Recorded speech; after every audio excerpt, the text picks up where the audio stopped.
حمزہ زبر آ، یتسا، لام واپش لو، یتساءلو، نون زبر نا، یتساءلونا، مگر یہاں پہ وقف آ گیا ہے تو ہمیں کیا کرنا ہے، نون کو بھی سائلنٹ کر دینا ہے، نون کی جو سائن ہوگی اسے نہیں پڑھنا ہے. تو لام واو نون ساکن ہو گیا ہے تو لون. اور جب ہم آیت کو وقف کرتے ہیں تو وہاں پہ مد کا قانون آ جاتا ہے.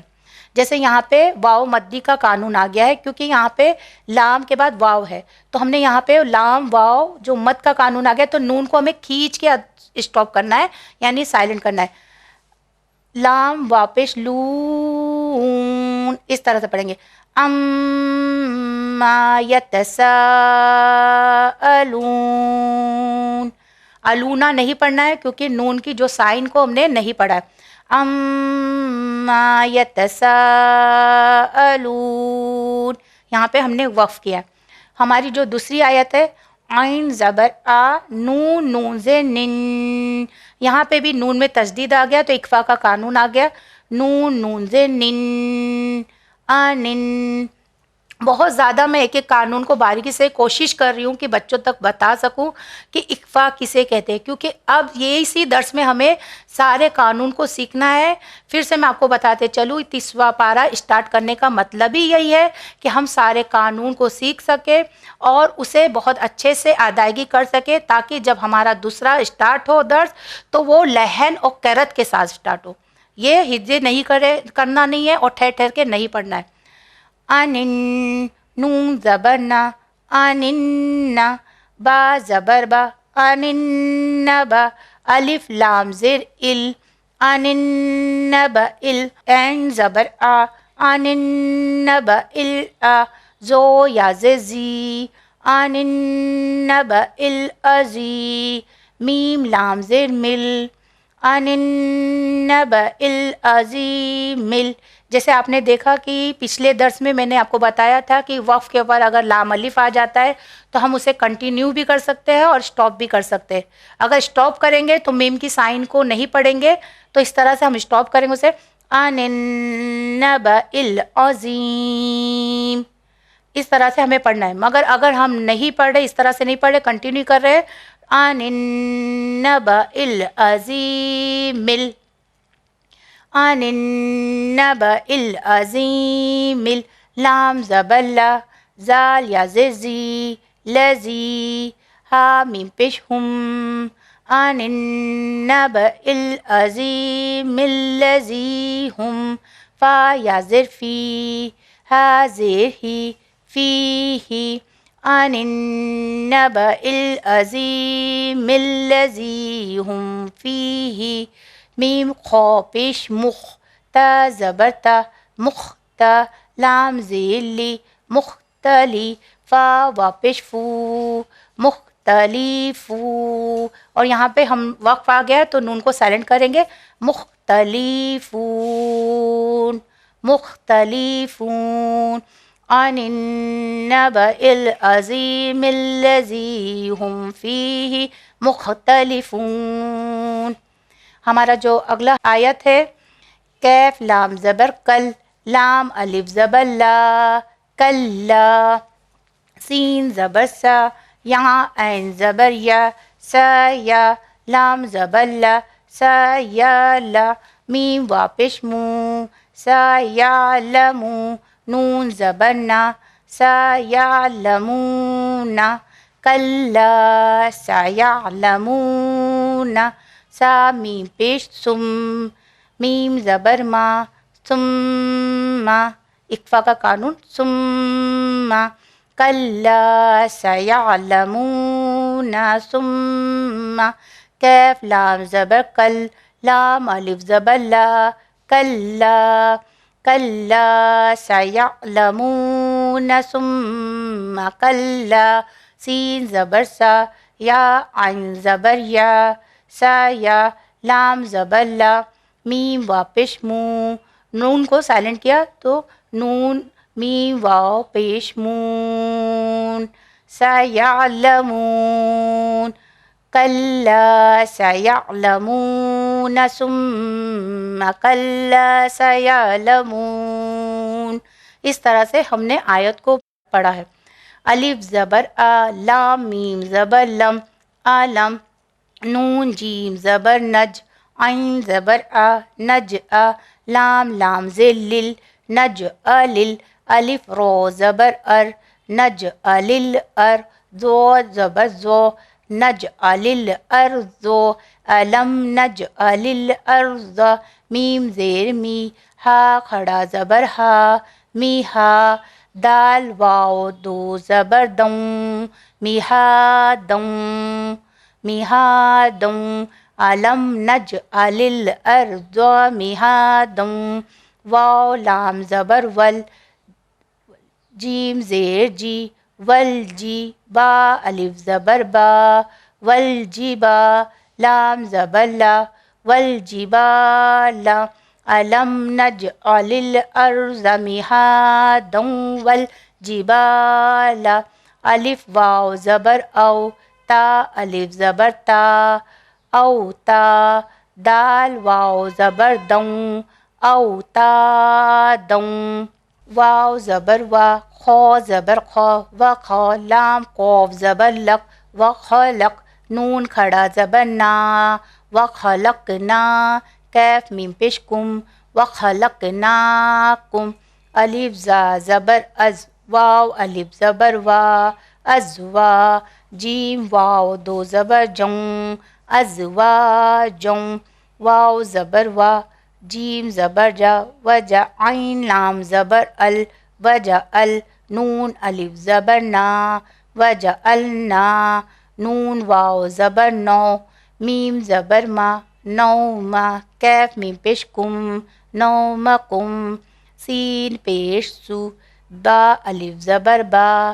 صبا، تا واو دو زبر توں، صباتوں، واو زبر وا، جیم زبر جا، وجا، عین لام زبر ال، وجعل، نون لام زبر نل، وجعلنل، لام یا زبر لے، وجعلنا اللیل، لام زبر لا، وجعلنا اللیل، لام زیر لی، با الف زبر با، لبا، سین الف زبر سا، لباسا۔ جیسے آپ نے دیکھا یہاں پہ دو زبر ہے، مگر میں نے وقف کیا تو دو زبر کے ساؤنڈ کو نہیں پڑھا ہے، صرف الف کے ساؤنڈ کو پڑھا ہے، لباسا۔ جیسے آپ نے دیکھا یہاں پہ لام الف ہر جگہ آیا ہے، تو میں نے ساری آیتوں کو کنٹینیو کیا ہے، کہیں پہ نہیں رکا ہے۔ اگر ہم رکتے ہیں تو اس کی ادائیگی کیسے کرتے، ایک بار صرف ریویژن لے لوں میں، تاکہ بچوں کو بہت اچھے سے معلوم پڑ جائے۔ اما یتساءلون عن النبأ العظیم الذی هم فیہ مختلفون کلا سیعلمون ثم کلا سیعلمون الم نجعل الارض مہادا والجبال اوتادا وخلقناکم ازواجا وجعلنا نومکم سباتا وجعلنا اللیل لباسا۔ اس طرح سے ہمیں ہر آیت کو پڑھنا ہے۔ پہلے کوشش یہ کرنا ہے کہ ہر آیت کو الگ الگ کر کے پڑھیں، پھر اسے جوائن کر کے پڑھیں، پھر کوشش کریں کہ پوری آیت کو ایک ساتھ ادا کریں۔ اس طرح سے اگر آپ بہت زیادہ پریکٹس کریں گے تو بہت آسانی سے قرآن مجید کو بہت بہترین سے قرأت کے ساتھ سیکھ جائیں گے، کیونکہ مقصد ہی یہی ہے کہ قرأت کے ساتھ پڑھنا ہی قرآن کو، کہ جس طرح سے ہم اپنے آپ کو اچھا دکھانے کے لیے اچھے اچھے لباس پہنتے ہیں اور کوشش کرتے ہیں کہ سب سے بیسٹ دکھے، ہماری کوشش کیا ہے ہماری فرینڈ ہمیں کہے کہ آپ سب سے زیادہ تم بیسٹ دکھ رہی ہو، تو اسی طرح سے اللہ چاہتا ہے کہ میری آیتوں کو بھی خوبصورت بناؤ۔ جس طرح سے ہم اپنے آپ کو خوبصورت بناتے ہیں تو اسی طرح سے آیتوں کو بھی خوبصورت بنانا ہم پر واجب ہے۔ تو ہمیں زیادہ سے زیادہ کوشش کریں گے، سیکھیں گے تو ہی خوبصورت بنائیں گے۔ تو گھر پہ بیٹھ کر زیادہ تر ہو سکے قرآن کی آیتوں کو پڑھنے کی کوشش کریں اور اسے جتنا ہو سکے خوبصورت بنائیں۔ بس اسی کے ساتھ مجھے دیجیے اجازت، بڑھتے ہیں مورل اسٹوری کی طرف۔ خدا حافظ۔ بسم اللہ الرحمن الرحیم۔ پیارے بچوں، السلام علیکم۔ آپ تمام کا استقبال ہے پروگرام سنڈے مدرسہ میں، اور میں امید کرتی ہوں کہ آپ کا سنڈے بہت ہی اچھا جا رہا ہوگا. اور آج تو سنڈے ہے، آپ کوشش کرنا کہ آپ کے پیرنٹس کی ان کے کاموں میں مدد ضرور کریں. تو آئیے اب آپ کو بتاتے ہیں کہ ہماری اسٹوری آج کی کیا ہے اور اس اسٹوری سے آپ کیا سیکھیں گے. ہماری جو آج کی اسٹوری ہے وہ جناب مالک اشتر کے زمانے سے جڑی ہوئی ہے. جناب مالک اشتر امام علی علیہ السلام کے چاہنے والے تھے، ان کے فالوور تھے، اور یہ جو اسٹوری ہے یہ ان کی زندگی سے جڑی ہوئی ہے.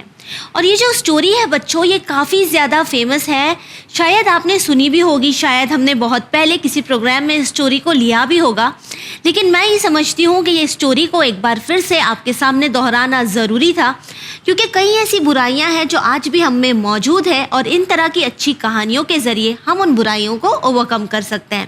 تو ایک بار مالک اشتر جو کہ کوفہ کے کمانڈر آف چیف تھے، وہ ایک راستے سے گزر رہے تھے، ایک بازار سے گزر رہے تھے. انہوں نے اپنے سر کے بالوں کو شیو کیا تھا، ان کے سر پر بال نہیں تھے. اب وہاں سے ایک ایسی شخص جا رہا تھا جنہوں نے سوچا کہ کیوں نہ میں انہیں پریشان کروں، ان کے ساتھ کسی طرح کا مذاق کروں. اور آپ کو پتہ ہے کہ اس شخص نے کیا کیا؟ اس نے ان کے سر پر مارا اور وہ وہاں سے ہنستے ہنستے مذاق کرتے ہوئے چلا گیا. اب جو کوفہ کے لوگ تھے وہ تو جانتے تھے کہ جناب مالک اشتر کمانڈر ان چیف تھے، مطلب کوفہ میں ان کا بہت ہی بڑا عہدہ تھا. یعنی کہ ہم یہ کہہ سکتے ہیں کہ ہمارے آس پاس اگر کوئی پولیس آفیسر ہو تو ہم کتنا ڈریں گے. کیا ہم ان کے سامنے اپنے دوستوں کے ساتھ بھی کوئی طرح کا مستی مذاق کر سکتے ہیں؟ نہیں نا. تو پھر ان کے ساتھ کرنا تو دور کی بات ہے. لیکن اس شخص نے کیا کیا؟ ان کے سر پر مار کر وہ وہاں سے چلا گیا. اب جو کوفہ میں بازار کے جو لوگ تھے انہوں نے تو یہ ماجرا دیکھا، تو انہوں نے سوچا کہ اب تو جناب مالک اشتر کو کافی غصہ آئے گا اور اب وہ اسے پنش کریں گے. لیکن آپ کو پتہ ہے بچوں کہ جب یہ بات اس شخص تک پہنچی جس نے جناب مالک اشتر کے سر پر مارا تھا تو وہ ڈر گیا، اسے خوف آ گیا اور وہ سوچنے لگا کہ اے اللہ، یہ تو کمانڈر ان چیف ہے، اب تو یہ ضرور مجھے سزا دیں گے. کوفہ کے لوگوں کو بھی یہی لگا کہ اب اسے سزا ضرور ملے گی. تو اس نے سوچا کہ کیوں نہ جا کے میں معافی مانگ لوں اور میں کہہ دوں کہ مجھے پتہ نہیں تھا کہ آپ یہاں کے کمانڈر ان چیف ہے، آپ کا اتنا بڑا عہدہ ہے، نہیں تو میں اس طرح کی گستاخی نہیں کرتا. اب وہ جناب مالک اشتر کو ڈھونڈنے لگا. وہ ان کے گھر گیا، وہاں انہیں وہ نہیں ملے. وہ کوفہ کی گلیوں میں گیا، وہاں انہیں وہ نہیں ملے. پھر ایک مسجد میں جا کر اس نے دیکھا کہ جناب مالک اشتر نماز پڑھ رہے ہیں. اب یہ غلطی پر تھا تو یہ وہاں رک کر انتظار کرنے لگا، کافی ڈرا ہوا، کافی خوف میں.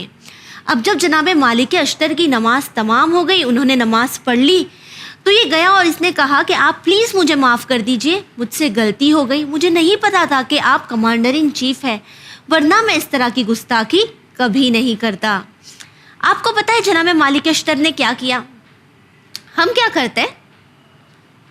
پہلی بات تو ہم وہاں سے گزرتے ہی نہیں. شاید اگر ہمارے ساتھ کسی نے ایسا کیا ہوتا، ہم وہیں کھڑے رہ کر انہیں چار بات کہتے، انہیں برا بھلا کہتے.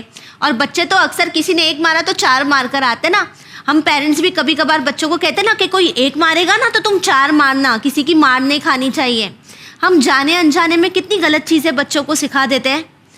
لیکن جناب مالک اشتر جو کہ عراق کے کوفہ کے کمانڈر ان چیف تھے، جو نہ جانے کس طرح کی سزا دے سکتے تھے اس شخص کو، انہوں نے کہا میں یہاں پر آ کر نماز پڑھ رہا تھا تاکہ میں تمہارے لیے اللہ سے معافی طلب کر سکوں. کیا سیکھتے ہیں ہم بچوں؟ کہ انہیں کسی نے مارا اور ان نے اس کے لیے نماز پڑھ کر معافی طلب کی. ہم ہوتے تو کیا کرتے؟ ایک کے بجائے یا تو چار مارتے یا ایک کے بجائے 10 بات سنا کر آ جاتے. لیکن کیا ہمیں ایسا کرنا چاہیے؟ ہمیں جناب مالک اشتر کے اس واقعے سے یہ سیکھ ملتی ہے کہ اگر کوئی ہمارے ساتھ غلط کرے، برا کرے، تو ضرورت نہیں ہے کہ ہم بھی پلٹ کر اس کے ساتھ برا ہی کریں. ہم اچھا اگزامپل بھی سیٹ کر سکتے ہیں. ضروری نہیں کہ کسی نے آ کے ہمیں کوئی بری چیز کہی تو ہم پلٹ کر اور 2 باتیں کہہ دیں. نہیں، انہیں جو کہنا ہے کہنے دیں. آپ برا نہ کریں، آپ اپنے ظرف سے جانے جاتے ہیں. تو اگر اگلی بار کوئی آپ کو کچھ کہتا ہے، کوئی آپ کو پریشان کرتا ہے، تو آپ کو انہیں کیا کہنا ہے کہ میں نے آپ کو معاف کر دیا. اور جب آپ ایسا کریں گے نا تو جو وہ شخص ہوگا نا، جو بھی ہو، آپ کا فرینڈ ہو یا پھر آپ کے رشتہ دار ہو جو آپ کے بارے میں برا بھلا کہتے ہیں، یا وہ لوگ جو اگر آپ پڑھائی میں کمزور ہو تو آپ پر کمنٹ کرتے، جب آپ انہیں یہ کہیں گے نا کہ میں نے آپ کو معاف کر دیا، تو ان کے دل میں یہ گلٹ ضرور آئے گا کہ انہوں نے جو آپ کے ساتھ کیا وہ غلط کیا اور انہیں وہ نہیں کرنا چاہیے تھا. تو آج سے ہم کیا سیکھتے ہیں ہماری آج کی اسٹوری سے؟ To forgive and forget. So اگر کچھ برا ہو تو اسے معاف بھی کر دیا جائے اور اسے بھول بھی دیا جائے. تو آئیے اب دیکھتے ہیں کہ سسٹر فاطمہ آپ کے لیے کیا لے کر آئی ہیں. السلام علیکم مائی لٹل سٹارز. ہم بات کر رہے ہیں امام حسن علیہ السلام کے بارے میں، جو کہ پنجتن کی چوتھی کڑی ہیں، رسول اللہ صلی اللہ علیہ وسلم کے نواسے ہیں. آپ جانتے ہیں بچوں کی رسول اللہ امام حسن علیہ السلام سے بہت زیادہ محبت کرتے تھے، انہیں جوانان جنت کا سردار کہتے تھے. لیکن جس وقت امام حسن علیہ السلام کے پاس امامت آئی تب تک سارے حالات بدل چکے تھے. لوگ بھول گئے تھے کہ امام حسن علیہ السلام رسول اللہ کے لیے کیا اہمیت رکھتے تھے. مثلا میں نے پچھلی بار آپ سے ذکر کیا تھا صلح حسن کے بارے میں. صلح کیا ہوتی ہے بچوں؟ پیس ہوتا ہے. یعنی اگر دو وارنگ پارٹیز ہیں، یعنی جن میں اختلاف ہے، وہ اگر بیٹھ کے کسی کنڈیشنز پر راضی ہوتے ہیں تو اسے ہم کہتے ہیں صلح کرنا یا پیس ٹریٹی کرنا. اگر آپ نے اسکول میں آپ کے ہسٹری سبجیکٹ میں یہ پڑھا ہو. تو اسی طرح سب سے پہلے جب امام حسن علیہ السلام امام علی علیہ السلام کے شہادت کے بعد مسجد میں آئے، انہوں نے آ کے خطبہ دیا، جس میں آ کے انہوں نے لوگوں کو پہچانوایا کہ اے لوگوں پہچانو میں کون ہوں. اور اس خطبے سے ایسا اثر ہوا کہ 40,000 یعنی 40,000 لوگ امام حسن علیہ السلام کی بیعت کرنے کے لیے راضی ہو گئے. لیکن جیسے ہی یہ بات پتہ چلی حاکم شام کو، اسے یہ بالکل اچھا نہیں لگا. اس نے جنگ کے لیے 60,000 لوگ بھیج دیے. تب اب کیونکہ کسی کے اٹیک کی بات ہے تو اپنا دفاع کرنا لازمی ہے. امام نے بھی 12,000 کی فوج بھیجی. لیکن اس سے پہلے کہ وہ فوج وہاں پہنچتی، ایک تفرقہ، ایک کنفیوژن ہو گیا کہ لوگوں نے کہا امام حسن نے صلح کر لی ہے. اور جس کو کمانڈر بنا کے بھیجا تھا، جن کا نام ہے قیس ابن اسد، ان سے کہا تم کیوں جھگڑ رہے ہو، تم کیوں جنگ کرنے آئے ہو، امام حسن صلح کر چکے ہیں. اور امام حسن تک یہ میسج پہنچایا گیا کہ آپ کا جو کمانڈر تھا اس نے تو صلح کے لیے کہہ دیا اور وہ اب جنگ نہیں کر رہا. یعنی کئی بار اگر اسکول میں بھی نہیں ہوتے، ہمارے فرینڈز یا ہمارے کچھ کلاس میٹس ہوتے ہیں جو غلط فہمیاں پیدا کرتے رہے، اس نے ایسا کہا تھا، اس نے ایسا کہا، اور ایک بہت زیادہ کنفیوژن اور کیوس ہو جاتا ہے کہ کون کیا کہہ رہا ہے، کچھ سمجھ میں نہیں آتا. اسی طرح جنگ کے حالات میں بھی ہوا کہ اتنا زیادہ کنفیوژن اور کیوس ہو گیا کہ لوگ اب امام حسن علیہ السلام کی سننے کے لیے تیار ہی نہیں تھے اور ان کو اس قدر مجبور کیا کہ وہ صلح کریں. یہاں تک کہ آپ جانتے ہیں بچوں، بات اتنی بڑھ گئی کہ امام حسن نماز جو پڑھ رہے تھے ان کے پیروں کے نیچے سے مسلح کھینچ لیا گیا اور ان سے کہا گیا کہ آپ صلح کریں گے. ایسے حالات میں امام پر اٹیک بھی ہوا، جس کے بعد کئی دن تک ان کا علاج چلا. لیکن پھر کیا تھا؟ امام حسن علیہ السلام نے جب دیکھا حالات ایسے نہیں ہیں اور لوگوں کی جان بچانا اس وقت زیادہ لازمی ہے، کیونکہ جو چند مخلص مسلمان بچے ہیں وہ بھی اس جنگ میں ہلاک ہو جائیں گے، تب اپنے نانا کی سنت پر عمل کرتے ہوئے امام حسن نے بھی صلح کی. جیسے رسول اللہ صلی اللہ علیہ وسلم نے صلح حدیبیہ کے درمیان پیس ٹریٹی سائن کی تھی مشرکوں کے ساتھ، ویسے ہی امام حسن نے بھی پیس ٹریٹی سائن کی، جس میں انہوں نے کئی اور شرطیں بھی رکھائی. لیکن ابھی کیونکہ آپ چھوٹے ہیں اور وہ شرطیں آپ کے لیے بہت زیادہ ہو جائیں گی، بٹ جیسے میں پچھلی بار آپ کو بتا چکی ہوں، جن میں سے ایک یہ تھی کہ امام علی علیہ السلام کو برا بھلا نہ کہا جائے. خیر، اس کے بعد امام حسن علیہ السلام کی زندگی میں کیا ہوا دیکھنے کے لیے آپ دیکھتے رہیے سنڈے مدرسہ. دیکھتے ہیں سسٹر سکینہ ہمارے لیے کون سے سورے کی تفسیر لائی ہیں. السلام علیکم بچوں، آج کے ایپیسوڈ میں ہم سورہ اعلیٰ کی تفسیر کو ڈسکس کریں گے. سورہ اعلیٰ قرآن کا 87 نمبر کا سورہ ہے اور یہ ایک مکی سورہ ہے. اس سورے میں ٹوٹل 19 آیتیں ہیں اور ہم اس سورے کی آیت نمبر 1 سے لے کے 10 تک پچھلے ایپیسوڈ میں ڈسکس کر چکے ہیں. تو آئیے آج کے ایپیسوڈ کو سٹارٹ کرتے ہیں. بسم اللہ الرحمن الرحیم. آیت نمبر 11 وَيَتَجَنَّبُهَا الْأَشْقَى. اس آیت میں اللہ فرماتا ہے کہ بدبخت اس سے کنارہ کشی کر لیں گے. اگر آپ نے پچھلے ایپیسوڈ دیکھا ہے تو آپ کو پتہ ہوگا کہ آیت نمبر 9 میں اللہ نے کہا ہے کہ لوگوں کو جو سنتے ہیں انہیں ہمیں نصیحت کرنی چاہیے، لیکن بدبخت وہ لوگ ہوں گے جو اس نصیحت کو نہیں سنیں گے اور دور ہو جائیں گے. آیت نمبر 12 الذی یصلی النار الکبریٰ. اس آیت میں اللہ فرماتا ہے جو بہت بڑی آگ میں جلنے والے ہیں. تو اس آیت میں اللہ فرماتا ہے کہ جو لوگ اللہ کا ذکر نہیں کرتے اور وہ نصیحت کو نہیں سنتے، عنقریب ان لوگوں کو بہت بڑی آگ میں ڈال دیا جائے گا. آیت نمبر 13 ثم لا يموت فیہا ولا یحیا. اس آیت میں اللہ فرماتا ہے پھر نہ اس میں زندگی ہے نہ موت. تو یہ ان لوگوں کے بارے میں کہا گیا ہے کہ جب ان کو آگ میں ڈال دیا جائے گا تو وہاں پر نہ زندگی ہے نہ موت ہے. آیت نمبر 14 قد افلح من تزکا. اس آیت میں اللہ فرماتا ہے بے شک پاکیزہ رہنے والے کامیاب ہوں گے۔ آیت نمبر 15 وَذَكَرَ اسْمَ رَبِّهِ فَصَلَّى، اس آیت میں اللہ فرماتا ہے جس نے اپنے رب کے نام کی تسبیح کی اور پھر نماز پڑھی۔ تو آیت نمبر 14 اور 15 میں اللہ یہ فرما رہا ہے کہ جو شخص اللہ کی تسبیح کرتا ہے، ذکر کرتا ہے، نماز پڑھتا ہے، بے شک وہ آخرت میں کامیاب ہوگا۔ آیت نمبر 16 بل تؤثرون الحیات الدنیا، اس آیت میں اللہ فرماتا ہے لیکن تم لوگ زندگانی دنیا کو مقدم رکھتے ہو۔ آیت نمبر 17 والآخرۃ خیر وابقی، اس آیت میں اللہ فرماتا ہے جبکہ آخرت بہتر ہے اور ہمیشہ رہنے والی ہے۔ تو آیت نمبر 16 اور 17 سے ہمیں پتہ چلتا ہے کہ اللہ یہ بتا رہا ہے کہ آخرت ہمیشہ رہنے والی ہے، لیکن ہم انسان اس دنیا کو زیادہ پرائرٹی دیتے ہیں، اس دنیا کو مقدم سمجھتے ہیں۔ آیت نمبر 18 ان ھذا لفی صحف الاولی، اس آیت میں اللہ فرماتا ہے کہ یہ بات پہلی تمام صحیفوں میں بھی موجود ہے۔ آیت نمبر 19 صحف ابراہیم و موسیٰ، اس آیت میں اللہ فرماتا ہے کہ ابراہیم علیہ السلام کے صحیفوں میں بھی اور موسیٰ علیہ السلام کے صحیفوں میں بھی موجود ہے۔ تو آخری دو آیتوں میں اللہ یہ فرما رہا ہے کہ آخرت ہمیشہ رہنے والی ہے اور آخرت بہت بڑی ہے۔ اس کے بارے میں اللہ نے جو تمام خدا نے کتاب نازل کی ہے اس میں کہا ہے، چاہے وہ صحف ابراہیم ہو یا موسیٰ ہو۔ تو بچوں آج کے ایپیسوڈ سے ہم کیا سیکھتے ہیں کہ آخرت بہتر اور ہمیشہ رہنے والی چیز ہے۔ تو ہمیں چاہیے کہ ہم جیسے ہم دنیا میں محنت کرتے ہیں ایگزامز کے لیے، ہوم ورک میں، اسی طرح ہم آخرت کے لیے بھی محنت کریں۔ تو آج کے ایپیسوڈ بس اتنا ہی۔ آپ ٹیم سنڈے مدرسہ کو دیجیے اجازت اور بنے رہیے چینل ون پر۔